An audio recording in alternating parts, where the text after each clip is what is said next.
Hello, my name is Lloyd and welcome to Synarchy Education. Synarchy means self-rulership and self-governance. It is my aim to help myself learn how to become sovereign and free. Hopefully, I can help others in this journey too. So today we will look at something that I think is key to be able to become sovereign, free and have a synarchic society, and that's the 7 definitions of learning. This might be a bit of a longer video, but hopefully it's going to be worth it, and I'm sure it is the key to achieve synarchy. So if you can make it to the end, I'm sure you'll get something out of it. So these definitions will help us understand what learning is. So we've already been doing each of these definitions when we learn unconsciously. However, after some practice, we will become more mindful of how we learn and be able to improve learning anything as a result. So every organism is pre-programmed with some tools and knowledge of how to learn. This is encoded into every living organism's DNA. In fact, if an organism was not able to learn, it would not survive in the world. You could say that the world is a school and every organism in it is learning to adapt to its environment. One of the most interesting discoveries of learning is that some organisms are programmed with a lot of knowledge and tools for learning, while others with less. This seems to depend on the level of complexity that is needed to survive in their environments. And organisms that don't learn, don't evolve, and don't survive. So even the nematode, a small worm only a millimeter in length, has to learn about its environment. Researchers have found that the nematode learns to survive in its environment using the tools of habituation and association. The nematode is an expert in survival and has successfully adapted to nearly every ecosystem. These two methods of learning are powerful survival and needed for all organisms to survive. Habituation is the ability to adapt to the repeated presence of stimulus. Humans also learn through habituation. A person living near a busy road, initially the road might be noisy and the traffic might be very noticeable and distracting. However, over time, the person becomes accustomed to the sound and starts to pay less attention to it. Association is discovering and remembering what aspects of the environment predicts food or danger. A famous example of learning through association is when a psychologist named Pavlov rang a bell before feeding dogs. After several repetitions, the dogs salivated at the bell alone. They learned to associate the bell with food. So humans have far more advanced learning tools. We have evolved to use learning not just to survive, but to thrive in our environments. Humans have to adapt to a very different environment to animals, and as a result have very different skills for learning. Studies have found that babies have nascent knowledge, which means that this knowledge is not needed to be learnt, but already programmed into our DNA. They act like budding scientists, using this knowledge to understand the world. These tools for learning are present in the first year of babies' lives. Experiments by cognitive scientists found that babies were able to use facial recognition. They show a preference for face-like patterns, aiding social interaction. Studies show that babies have numerical understanding. They can perform simple arithmetic, recognizing changes in quantity. Babies have language discrimination, and newborns can differentiate between their native language and foreign languages based on rhythmic cues. Studies show that babies can perform statistical learning. They detect patterns and regularities in their environment, crucial for language learning. And they recognize object permanence, so infants understand that objects continue to exist even when out of sight. And finally, studies show that babies have moral reasoning. Babies show a preference for helpful over unhelpful individuals, indicating an early sense of morality. All of these help babies form a model of the world around them.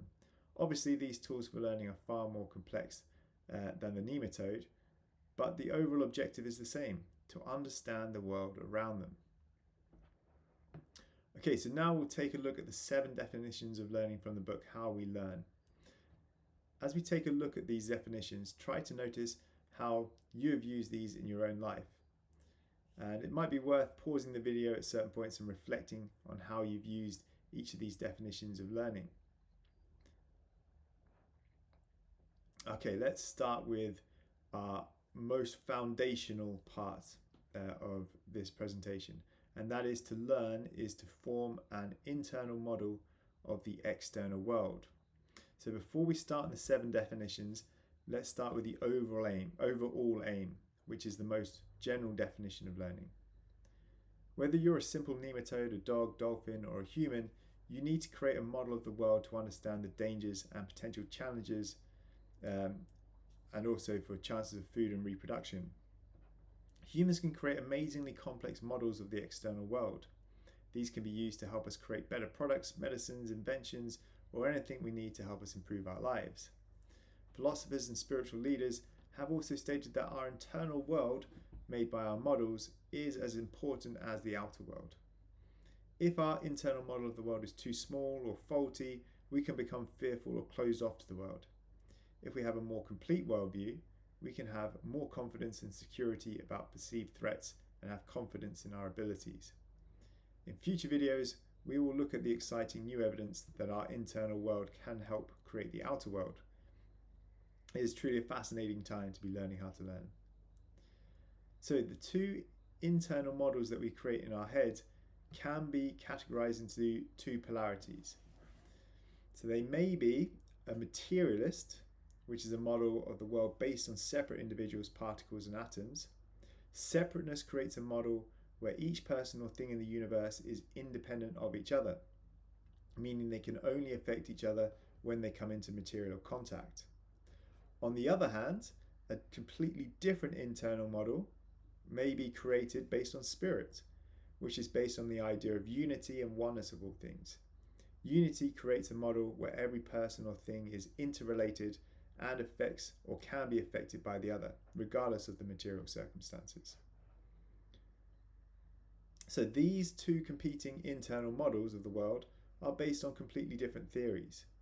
So the materialist theories are those that you commonly see in mainstream schools and universities.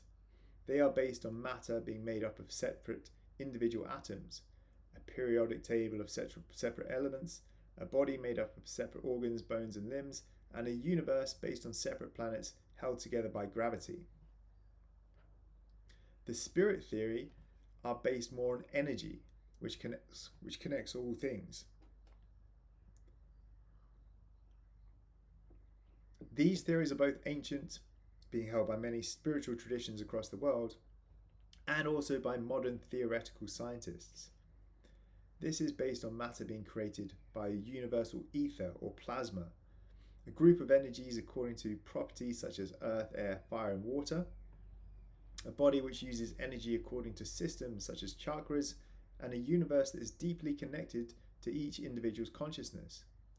The spiritual side does not deny the materialist side. It doesn't say there is no atoms, there's no elements, no organs or planets. It just places them underneath this universal energy that connects all things. And that universal energy is what these people have been talking about for thousands of years. So if we take the idea of materialism and apply it to social sciences, we naturally conclude that matter is the most important factor for a successful economy or society. So Karl Marx, one of the most influential social scientists in history, famously said that materialism is the natural science of man. It explains all history and politics from the development of man to his means of life. So Karl Marx obviously was a materialist, so he believed in the separateness of each individual, and he was the founder of communism, which is an ideology that completely discounts the idea of spirit or connectedness of individuals and suggests that society's decisions should be centralized to an elite group. Technocracy is another ideology based on materialism. This is an ideology that takes the concept of centralization to a more modern conclusion, where technical experts run the society using things like AI and robotics now. Howard Scott was the founder of the technocratic movement, and he stated that technocracy rests squarely on the physical sciences, on the material realities of production and distribution. Politics, morals, and traditions are irrelevant. So the opposing view, which would be based on spirit, is the idea that freedom of individuals to make decisions is a gift from the creator of the universe. The freedom to align with your own goals and dreams will naturally cause a thriving society because each individual is connected through the universal ether. We just need to encourage the connectedness and unity already present in every human, animal, and plant. Ludwig von Mises was one of the most prominent critics of both communism and fascism in the 20th century. He is quoted as saying, "Historical materialism misconceives the role of ideas. Human history is the history of human ideas, not material conditions." Rudolf Steiner, from the 19th century, was also a prominent spiritual thinker on social issues and another critic of the materialist worldview. And he is quoted as saying, "What is needed is not the domination of the economic life over the other two spheres, but a free spiritual life and a just life of rights alongside a cooperative economy." So Rudolf Steiner talked about not just the economy, he talked about two other spheres, he calls them.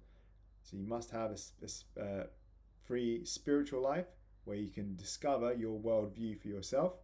And again, maybe he might suggest that the real worldview or how the world is the spiritual.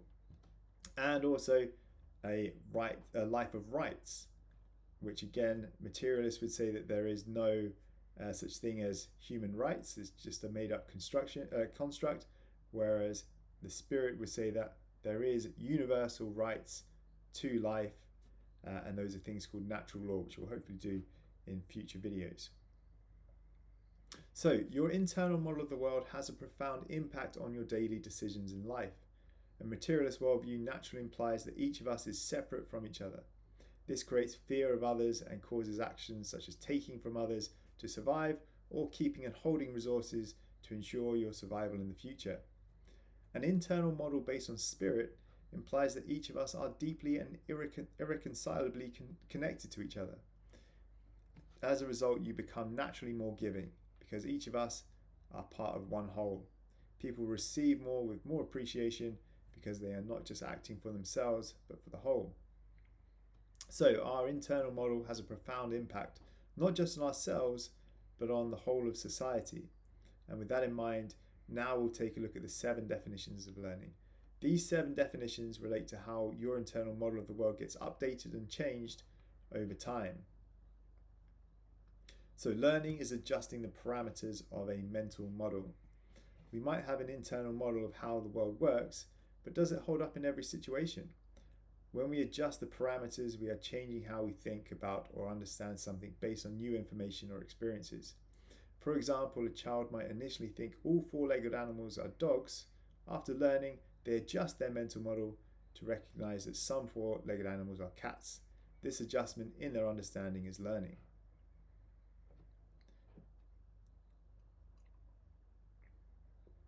Learning is exploring the space of possibilities. To learn, we have to take risks, otherwise our worldview will not improve. This means investigating different options, ideas, or methods to understand what works best in a given situation. A musician learning to compose a song explores different possibilities by experimenting with various elements such as instruments, melodies, harmonies, rhythms, and lyrics. By systematically varying these components, the musician discovers what combinations work best and refines their composition, ultimately creating a more engaging and harmonious song. Learning is minimizing errors.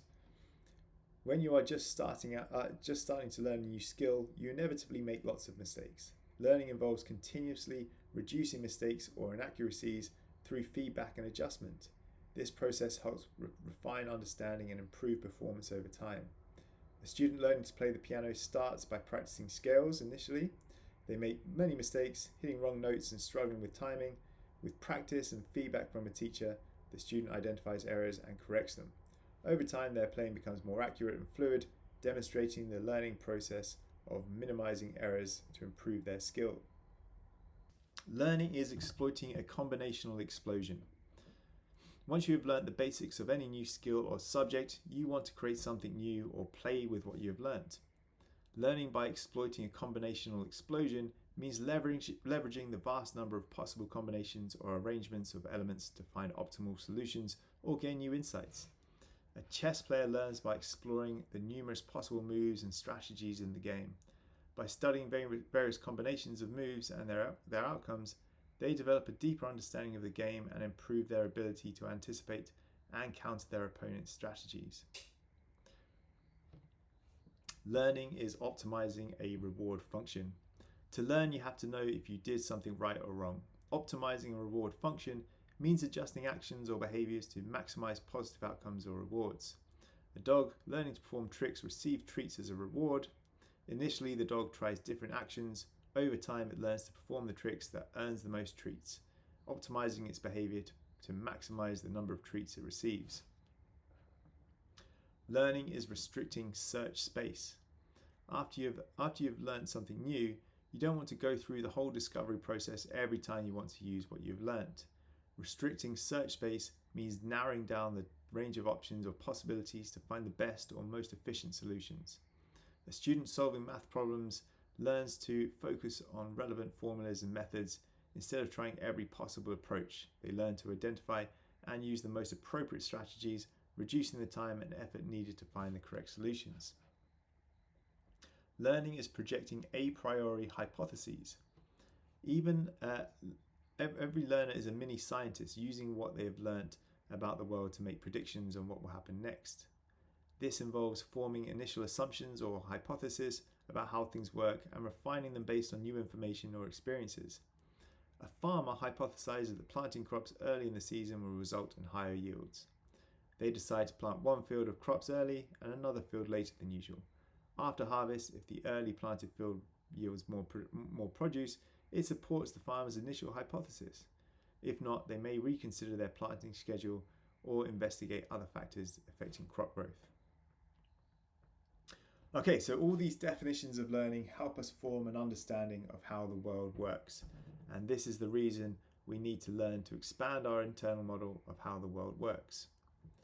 The better our internal model of the world, the more secure we will feel, and we will become more confident to achieve the goals we have set out in the external world. If we are unable to learn, we are trapped in a worldview that does not match what reality is. We become fearful and do not live as full a life as possible. Philosophers throughout history have emphasized the importance of learning. Hopefully you recognize some of the learning quotes associated with each definition of learning throughout this presentation.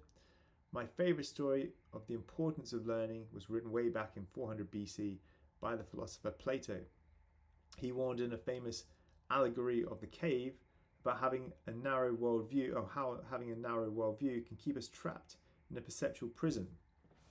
In the allegory, prisoners are chained inside a dark cave, facing a blank wall. Behind them, a fire burns, and between the fire and the prisoners, objects are moved by others. These objects cast shadows on the wall, which the prisoners see and interpret as the only reality, as they have never seen the actual objects or the world outside the cave. One prisoner is freed and exposed to the outside world. Initially blinded by the sunlight, he gradually perceives the true form of reality, realizing the shadows on the cave wall are mere illusions. Enlightened by his newfound knowledge, he returns to the cave to free the others, but they resist and ridicule him, preferring the familiar shadows over the unfamiliar truth. Try to think of some of the internal models that you have about the world. Are there any models that you need to update or make you trapped? The importance of being able to learn is highlighted in the allegory of the cave, as the process of understanding how the world really works.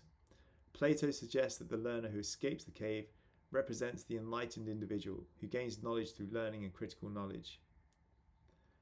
This journey from darkness to light symbolizes the pursuit of knowledge, understanding, and truth. Learning allows us to question assumptions, challenge perceptions, and seek deeper understanding beyond superficial appearances. If the baby that was described earlier never learned anything new, it would be kept trapped in its simple internal models of the world. In the allegory of the cave, learning empowers us to break free from the constraints and broaden our perspectives. It enables us to recognize the limitations of our previous beliefs and embrace new ideas, leading to personal growth and a deeper understanding of the world. So I'll finish on my favorite quote about learning by the scientist Albert Einstein. The mind that opens to a new idea never returns to its original size. So I hope you enjoyed this video, and I look forward to seeing you in the next video. And please leave a like or comment if you found this useful.